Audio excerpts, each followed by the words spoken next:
Of course, this building has its own trajectory of how it came to be.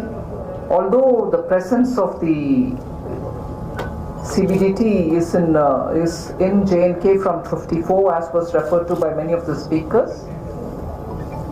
it has had a very slow, although steady, all right, but slow progress in coming to its full form. Today, the occasion makes me feel very glad, and I first begin with the great sense of appreciation for the peace-loving people of J&K who have steadily kept their calm but grew along, and today they see the completion of this project, the dedication of this project for public service. And that is one of the reasons why I would play up not so much the tax collection, not so much what happens in direct taxation, but the point being that service to the taxpayer, service to people who would want to understand how things work. So there is also a Seva Kendra, I understand, attached to this building. It is that which I would play more importance on, because that's what is going to bring in the people's contact. Tell people about what it is all about, what happens to the money, whatever sum, big, small, which is collected, which goes to the development of this region. And therefore the point that the Lieutenant Governor rightly emphasized, Bhagidari, people's participation gets a greater accent in that. So tax collection is not per se the important end product. It is more the engagement with the people, engagement to let this be a fact known to the people, that every penny of what gets contributed, particularly when it comes to the indirect taxation, the CBIC chairman is here, the paisa which is collected through the GST, where the ordinary citizen, even if he is buying his bread or even if he is buying some of his essentials, soaps and oils and things like that, pays little amount towards the development of the state and the country. It is that which is very important for both the boards, both the CBDT and the CBIC, to engage with the people of Jammu and Kashmir. And why should it be not rest of the country here, but everywhere? That should have been the accent, and that should continue to be the accent of both the boards under Prime Minister Modi's leadership, because he is, even as a Chief Minister and now as a Prime Minister, places great importance that it is only through development that people, the differences between income, the income disparity can be bridged. Unless that kind of a spread is given for development, that kind of resources are shared for every such developmental activity, the disparity between haves and have-nots will never ever get bridged. And for a state like Jammu and Kashmir, development is something which has been in the wings for a long time. It has never happened. You'd see some development here and there, but the consistent pace at which infrastructure was required, basic materials which is important for living and also for building economy, such as electricity. I was talking with the governor even as we were coming here. The capacity, the potential capacity that J&K has is about 20,000 megawatts. Imagine what a state which can produce that kind of power can do for itself and for using it as a product. If you as J&K are able to produce that much, you're able to sell it to the rest of the country, and also with that money be able to do a lot more for our own people. However, that capacity has never been fully exploited. And as a result, the potential exists, but the power generation not coming up over the years has denied J&K its own developmental goals. Without basic supplies of electricity, for a beautiful state like this, for a potential-ridden state like this, development has always been at its bare minimum. So when Prime Minister's goal or that guiding principle is Sabka Saath, Sabka Vikas, Sabka Vishwas and Sabka Prayas. You have all the prayas, you have all the Vishwas, but if you don't have the required endowments for it, Kashmiri citizen, the facilities, the development, and therefore make all his aspirations come true. There is no point if it is kept like a small oligarchy of people, are holding every resource and denying the ordinary citizen. And that is where you find the ordinary citizen today, when democracy is allowed its full play, participation in electoral process. You find them happily, actively engaging in spite of calls which tell them, no, you can't. Because the people want to grow. Their aspirations are there to be realized. And that is nothing unusual for a common citizen. It is his common aspiration. Every citizen should have to be given his space. And that's what is being given post the abrogation of 370. And in that we cannot afford to have any delay. I would therefore in fact say the more active engagement that the two boards undertake, and here I would like to inform through the media and through all the invited guests, there are about 250 principal commissioners of income tax all over the country. In the northwest region alone, under which comes this area, there are about 20 principal commissioners of income tax. This shall be the 21st, and therefore all over the country this shall be the 251st principal commissioner of income tax. And for which I'm glad to hear from the director, from the chairman CBADT, that an officer with good experience in Mumbai is now brought in here. For all the experience and for all the exposure that officer can bring to this region, I expect there will be greater information about what paperless income tax filing can be like, what settlements can be made, what kind of, for those who are already taxpayers, what kind of facilities are provided, what kind of technology-driven facilitation happens so you don't need to visit the office at all, you can do it from your home. So at this stage of India's development, for the income tax to first have, for the first time in this region, which is now upgraded to become a principal commissioner's office, that development reaches them, the importance of collecting legitimate tax is understood, and also a transparent process through which we can explain how that money gets spent. On the details of how much is collected, what is spent, the details of all that is getting spent, but one data which the Honorable Lieutenant Governor started about, I would like to share on the J&K development funds which have been given post the abrogation of 370. Sorry, a bit of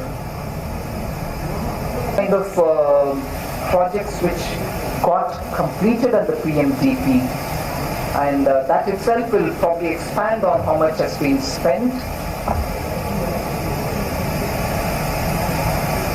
Before I read out those projects completed, I'd like to tell you that the concessional rates of GST apply for quite a few of those items which are unique to J&K. Carved wood products, artware, decorative articles of wood barrel, and so on have a favorable GST rate. Wooden frames for painting, photographs, mirrors, etc. also have a favorable rate. Statues and ornaments of wood marquetry inlaid, and jewelry box wooden lathe, lacquer work, again given discounted rates. Articles of paper mache do also have a discounted rate of GST. Handmade carpets and other handmade textile floor coverings also get a concessional rate. Hand paintings, drawings and pastries, including Basholi paintings also get a good rate at the GST. Now, the projects which have been completed by the Pradhan Mantri Development Program, which has been given to J&K, are about 21. It's important that we list it out so you know the kind of income generating activities which are happening. The Patote Kishtawar Simtan Pass Road has been completed under the PMDP. Jammu Udhampur Road again completed under PMDP. Chenani Nashri Tunnel completed. Interest subvention scheme implemented. EAP, externally aided projects, J&K USDIP also undertaken. Counterpart funding EAP also happening. Assistance for damaged houses also given under PMDP. POK and CHAMB DPs, displaced people's assistance which have been extended, have also been completed under the PMDP. Jammu migrants have also been completed. Remuneration for the SPOs also undertaken. JNNURM projects also undertaken and completed. Srinagar Banihal Road, Kazigund Banihal Tunnel, permanent restoration for some parts, 5 IRP battalions, Jhelum Phase 1, Swachh Bharat Abhiyan, solar off-grid systems, BB Cant, Kalai Bridge, and some more in that category, and the SGR Uri LOC road completed, and PMRP and TD network work have also been completed. So, in a way, what I wanted to underline is 40,000 people were killed due to terrorism over the years. A land which is otherwise very peaceful, beautiful, had spent so many years in this very heart-crushing, tragic phase of development. Now, post-abrogation of 370, the Delimitation Commission has also been constituted. DTC polls have shown that the people are looking forward for aspirational meeting of their dreams, and therefore, I would want to tell you, in the context of dedicating this building, LG Honorable Manoj Sinha ji was right in saying the building dedication is only a nimitta, it is only a guise, it is only in that bahana that I am doing this. But the larger issue is reaching out to every person in Jammu and Kashmir, giving his due or her due to the person. The development which has been denied for the last 70 years shall now be reaching every citizen of the state. And that is where we are here. So thank you for giving me this opportunity, and I hope the officials here, both of the CBDT and the CBIC, will do their maximum best to reach out to the people and help them to understand how best services can be rendered by you. That will be a very important step in bringing development to people of J&K. Thank you very much. Jai Hind. और इस विकास यात्रा में जम्मू कश्मीर की समृद्धि में योगदान देने वाले सभी टैक्स पेयर्स को भी मैं हृदय से धन्यवाद देता हूँ। यह एक सुखद संयोग है कि चिनार के पेड़ों की छाया में आयकर भवन तथा ये आवासीय परिसर निर्मित हुआ है। चिनार के पेड़ों के बारे में यहाँ कहावत है, ये माँ भवानी का प्रसाद है, और कलहर की राज तरंगड़ी ने भी एकता, भाईचारे और शांति के प्रतीक के रूप में इस पेड़ की चर्चा की है। देश की संस्कृति के केंद्र में जम्मू कश्मीर में जिस सपने और उद्देश्य के साथ आगे बढ़ा जा रहा है, उसमें द चिनार्स में बसे आयकर भवन का महत्वपूर्ण योगदान होगा। भारत के आदरणीय प्रधानमंत्री श्रीमान नरेंद्र मोदी जी के नेतृत्व में 2014 से संरचनात्मक सुधारों द्वारा आयकर व्यवस्था को मजबूत तथा पारदर्शी बनाया जा रहा है। आदरणीय प्रधानमंत्री जी की पारदर्शी टैक्स सिस्टम तथा ईमानदार टैक्स पेयर्स को सम्मान देने की मुहिम को सम्माननीय वित्त मंत्री जी ने आगे बढ़ाया है और पूरे देश के साथ साथ जम्मू कश्मीर में भी टैक्स पेयर की संख्या में काफी बढ़ोतरी हुई है। सामाजिक आर्थिक विकास के लिए हमने जो बहुआयामी पहल की है, जिन नई व्यवस्थाओं नई सुविधाओं को आम आदमी के लिए तैयार किया जा रहा है, उसमें टैक्स पेयर्स की बड़ी भारी भूमिका है। चाहे वो सड़क हो, बिजली हो, पानी हो, श्रीनगर के नए फ्लाईओवर हो, पब्लिक ट्रांसपोर्ट जैसी सुविधाएं हो, प्रभावशाली ढंग से निर्माण का काम जो प्रारंभ हुआ है, उसके लिए जो रिसोर्स है उसको उपलब्ध कराने में आपका भी योगदान है और इसलिए मैं मानता हूं बड़ी महत्वपूर्ण भूमिका निभा रहा है और मेरी अपेक्षा है कि आने वाले दिनों में इसे और व्यापक बनाया जाए और अगर इसे हम व्यापक बनाएंगे तो ये जम्मू कश्मीर के विकास में आपका एक योगदान होगा।